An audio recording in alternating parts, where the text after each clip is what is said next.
What's going on, guys, and welcome back. So big news in the Cyber Dragon world. We had almost gotten our first top in a couple years since Hakuna Matata, I believe, topped the remote YCS last in 2021, the fall, I believe. But my guy Savage Pete made day 2 at the North American Nationals and almost topped with Cyber Dragon, which would have been insane. His list was spicy. Go check out Hakuna Matata's YouTube. Yeah, check out his Facebook. Check out his YouTube channel if you want to see that deck list. Today, we're going to talk about some tech cards and my thoughts on if you should play them or not. Some of them he did. I'm going to give you my thoughts today. And you know what might be harder than solving the format? I don't know if you guys saw my last video where I showed this thing off, but if you like puzzles, this thing was insanely hard to put together. I had to actually stop and watch a video on it, and it still took me like 30 minutes. Like, it was insane. At one point, like in the middle, you have to insert it at like this angle, push it in, tip it up, twist it that way, bend it back down. I don't know how you would just randomly think to do that, but that's essentially solving the format. Well, we'll fix that later in a nutshell. So that's what we're going to do. We're going to talk about some tech cards. I'm working on a new deck list that we will talk about, small world bridging, fun stuff like that. There is going to be a part 2 to this because there's too many cards to go over in just one video. Small world will be on that one, and hopefully by then I'm working on a list where between my going second cards and like the cyber cards, I'm trying to get every single monster in the deck to bridge into every single monster in the deck. I'm actually really close. I guess I shouldn't say every monster. Every card in the deck can either bridge into a going second monster or into core or hers, so essentially my missing combo piece, and I almost have it down. I'm really excited to drop that list, so make sure you like, share, subscribe. Actually, you just gotta subscribe to make sure you come back. Anyway, guys, first card we're going to talk about today, it's an oldie but not a goodie. I'm not a fan of this card, Electromagnetic Turtle. Essentially, it is a light machine that you pitch for your Naxter, for your hers, or not your hers, for your Galaxy Soldier, or you use your Rampage and you send it to the graveyard. What it does is it offers battle protection. Your opponent tries to attack, you banish it from your graveyard, and then you end the battle phase. So you get to survive a turn. That's pretty good, right? No? Most decks just will have a negate, or they won't care, or they'll have a different way to out your board.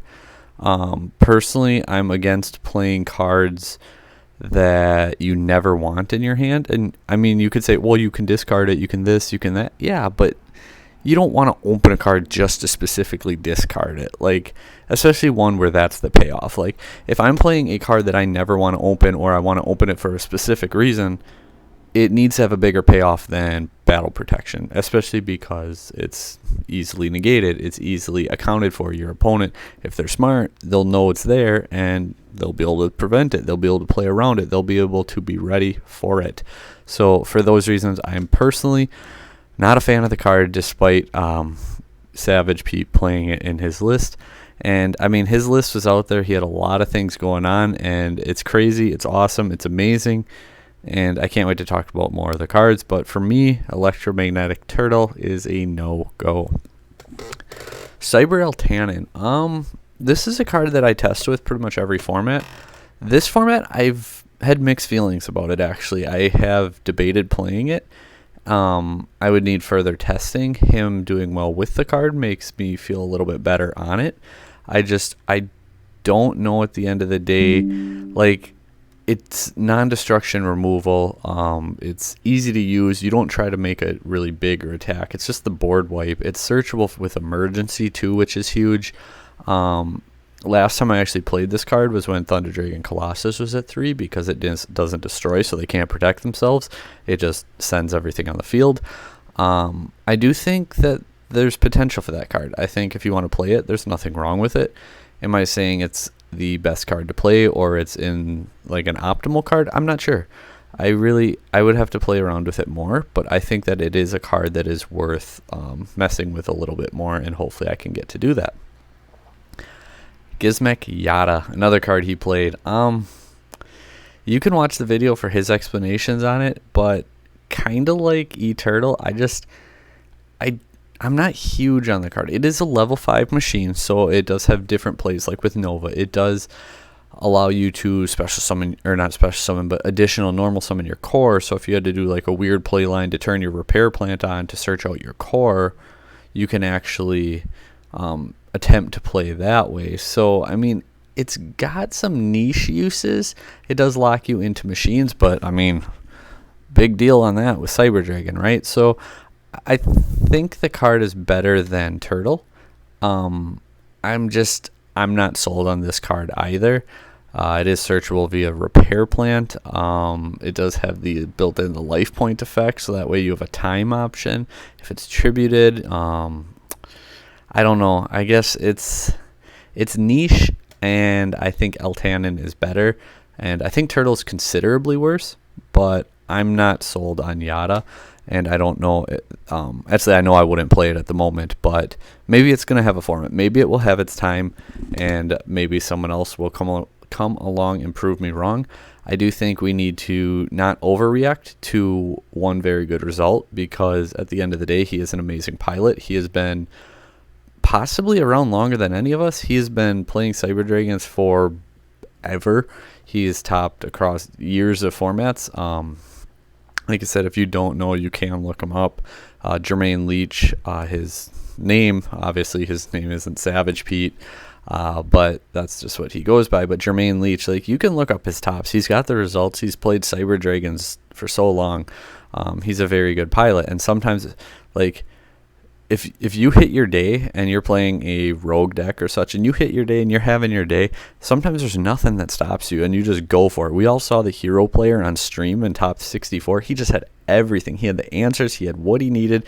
It didn't matter what his opponent did. He had everything. And sometimes that happens. And you can't fault it, because deck building is what helps play a role into that, because the better you build your deck, the more likely you are to have everything.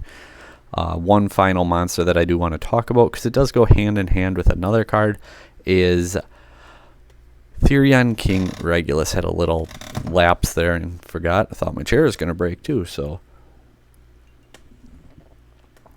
we are continuing on with Regulus. I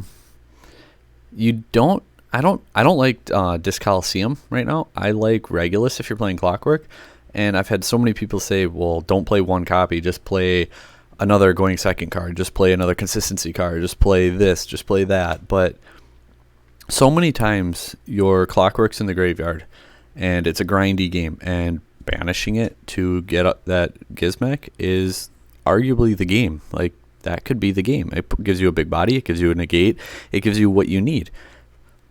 Other times you play your Clockwork, it gets negated, and you can force out another card. Yes, it's not good trading one or two for two. Like, you're not gaining advantage, but you're getting two disruptions forced. And opening it sometimes hurts. I'm not going to lie. Sometimes it hurts, but a lot of the time it doesn't. A lot of the time it plays with your hand if you open it, but I'm not saying you want to open it either. So you don't need to open it. You don't necessarily want to open it, but if you open it, it's not bad. So playing it at 1, if you open it, awesome. If you don't, awesome. It's fine. You play it into the grind game. You search it out later. You force disruption because it's there. It's an option. It's a big body. It's a negate. Personally, I do like Regulus the most out of these 4 cards so far. The next 3, we're going to talk about all 3 of these at once, because I've been pretty vocal about it. I do not think that you should play all 3 of these cards. Machine Duplication, Duality, and Clockwork Knight. They all function similar. They all do a similar purpose. They're power cards. They're pushers. They try to get you the game. They try to push it in your favor. They try to establish what you need. They all work slightly differently. Clockwork obviously works with all your Cyber Dragons. It turns everything to machines. It gives you boosts. It turns your opponent's stuff to machines. It allows you to go into like Fortress Dragon. Keep in mind, under a Rise Heart, you cannot do this. I've had so many people say, oh yeah, that's so broken. You just contact fuse a Rise Heart away, or you just do this, their whole board, and then you contact. You can't under Dark Claw. You can't under a Rise Heart. You can't under Shifter. They must go to the graveyard to be able to do it. So do keep that in mind. I think once a Rise Heart gets hit, that Clockwork becomes an even better card than it is, especially if Shifter gets hit. If those 2 cards go, Clockwork becomes even better. Personally, I think Clockwork is the best of the three. It offers more reliable disruption, interaction. Certain decks like Dragon Link actually need dragons, so and some decks like need Cyberse monsters on field, or fiends for Labyrinth. Like, some decks actually need these, and changing the types on them actually can matter quite a bit. The attack boost, 1,000-point swing, because they go down 500, you go up 500, is always very nice. Being able to pair up with that one copy of King Regulus, like I said, very nice. Duality, downside being there's no extra deck card for Core. If Core had an extra deck card, Duality would be absolutely broken.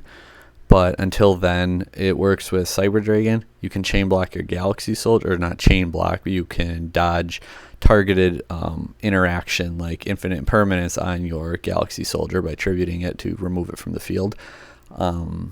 Otherwise, I've seen people say, oh, it plays around Ash, you can't get Ashed.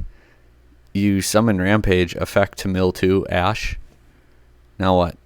It doesn't play around Ash. It just forces the Ash at a different point. So there is that to note. But Duality I do really like. You can also like Fortress Dragon into Cyber Twin, or something that I have been shown on the channel is Gizmek Orochi into Cyber Twin. And if you do Orochi on their turn, it's 2450, and then you attack with it. So 2450. Then you Duality, and then you have Cyber Twin, so that's 5,600. Now you're up to 8,050, and then even if you need more damage, you can Orochi again and actually do over 12,000 or 10,500 damage off those two cards alone. So there is other niche uses that you can use it for. I think right now it is probably my second favorite behind Clockwork. Machine Dupe, my biggest issue with is it used to be when you resolve Machine Dupe, you won the game. And lately, it doesn't feel like that. It feels like if you resolve Machine Dupe, you have like a 50-50 shot at winning. And the bricking on it, or like how many times you open Dupe with no target, which that shouldn't happen. You should have enough targets that theoretically, statistically, mathematically, it doesn't happen. But it does. This is Yu-Gi-Oh! Statistics do not matter in Yu-Gi-Oh! I brick on no target more than I brick on anything else. Or I'll brick on opening like 2 Cyber Dragon and Dupe with no targets, and it's like, this shouldn't happen. But you take Dupe out and that never happens. I never opened 2 Cyber Dragon without Dupe. Even when I played more. I mean, because obviously when you play 1, that's the easiest way around it. But I think these 3 cards together clump up too much. They all require your Cyber Engine already to be rolling. If all 3 of these cards require that, and you're opening multiple of these cards, now all of a sudden you're having less going second cards, less board breaking presence. Hopefully you have enough engine to do your combos. Hopefully you have enough engine to do your combos through a negate. Like, I think that these 3 cards together is too much. Like I said, I would play a max of 2 of them. Which brings us to the final card that we're going to talk about, the good old IRS. Who doesn't like the IRS? And that is Inferno Reckless Summon. When I saw this in his list, I was like, he actually did it, because he commented on my video last week saying, bro, play Inferno Reckless Summon. And I was like, oh, dude, this isn't 2020 anymore. Like, because I used to love that card. I played that card especially when I first dropped Machine Dupe. Like, IRS, like, that card went hard. Special summon off Nova, special summon off Core, Rev System, Naxter. Like, that card is so nice. But it just needs the right format, because you don't want a format where your opponent has main deck monsters because they get to summon them. If they have extra deck monsters, they have a monster, but they can't summon any from their main deck. So they don't really plus off of it. But Inferno Reckless Summon, I actually wanted to test with it again when he told me to do that, and then seeing him play the 1 copy. I think I'm going to just play 1 copy at first and see how I like it, because unlike Dupe, like Inferno Reckless Summon, it summons from hand, grave, or deck. So opening late game actually isn't bad. You can have 3 Cyber Dragon in the graveyard and you draw a card, and it can be Inferno Reckless Summon. That can be your draw for turn. And your opponent, you're in a grindy game, they just got some monster on the board. You banish your Core, summon out Naxer, Hearse, whatever, and then you use Inferno Reckless Summon, and all of a sudden you summon Cyber Dragon, Cyber Dragon, Cyber Dragon, Cyber Dragon, and now you got a field full of Cyber Dragons, and they got their one card, and you win the game. Like, I think Inferno Reckless Summon, if it resolves, you win the game. So for that reason, I like it way more than Dupe. It does not go first, because your opponent needs a monster on the board. We don't go first, but decks like Sky Striker might make you go first. Other decks like Pearly is a deck that is not uncommon to go second, might make you go first. So you do have to watch out for these, but I think Inferno Reckless Summon might be the way to go. Like I said, I kind of put it on the back burner and hadn't thought about the card in forever until, ironically, Pete told me, play this card, bro. And I was meaning to test it, but it was a busy weekend, and now it's the weekdays. So here we are doing a video talking about it. Out of all these cards, I don't know. I want to test it. Right now I'm on Clockwork and Duality, 3 and 3, and I'm going to test out, like I said, the one Inferno Reckless. I might test it at 3 so I see it more often just to see how I like it. But at the end of the day, I'm probably just going to play like the one copy as a power card, as a win button, as a here you go. Because you don't necessarily want to open it either, because you want to see it in a simple game state or in a late game. You don't necessarily want to see it in a board breaking situation, because it's not a board breaker. But that's just my thought on a few cards. Some things we're going to talk about in part dos. Small World Prosperity Desires. Which consistency cards should you play, or is there another card that you could possibly play? Stay tuned to find out. Some other things, some fusion spells we're going to go over, and also some spicy extra deck cards. So get your dice ready. We're going to smash that like button, comment, subscribe. Last time I'm saying it. The video is going to tell you again in a second. Thanks for watching, guys, and until next time, take care.